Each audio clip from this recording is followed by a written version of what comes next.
The museum people were as good as their word. Thomas went at once into the workshop where his buffer beam was soon straightened and a new buffer bolted on.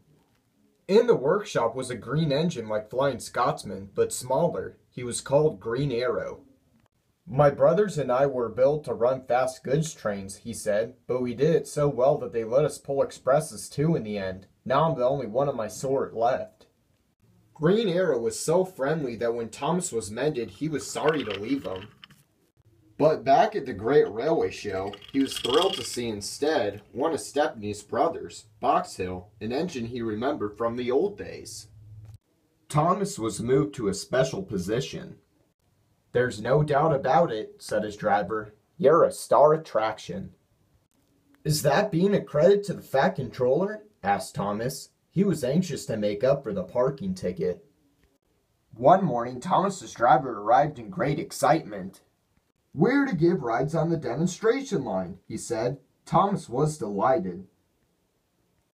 The 3 demonstration lines were different sizes. One was narrower than Thomas's, and the third was used by a very wide engine called Iron Duke. "This is broad gauge," he explained. "The Great Western Railway used it until about 100 years ago." Thomas wondered if Duck knew about broad gauge. It would be nice to tell him something about the Great Western, he thought. The engines had to take great care because of the many visitors. Thomas was anxious. Some people were not as careful as they should have been.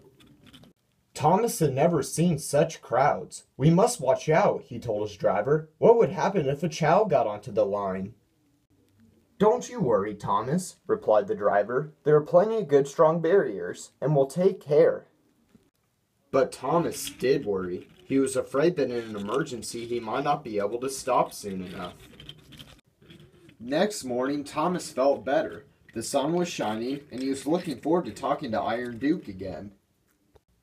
He chuntered happily backwards and forwards along the demonstration line all day.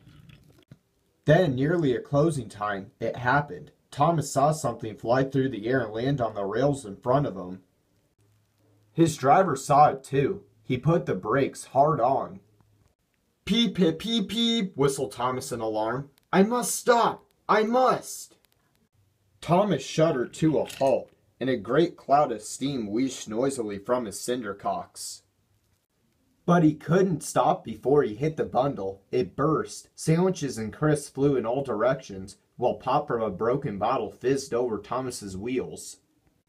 In the crowd, a child, frightened by the steam, cried loudly. "I want to go home, Mommy, now!" screamed the child. "You noisy great engine!" shouted his mother, waving her fist at Thomas. "I'm going to see the manager." "Oh dear," thought Thomas. "That's not the way to be of credit to the Fat Controller." "You did very well," comforted his driver. "Thank goodness it was only a lunch pack and not a child on the line." The fireman was inspecting Thomas. "Hey, look at this!" he shouted. The driver went to see. "You damaged your brakes when you stopped suddenly," he told Thomas. "Never mind. If the people here today have learned that engines can't stop at once, that's a good thing." Thomas hoped they had.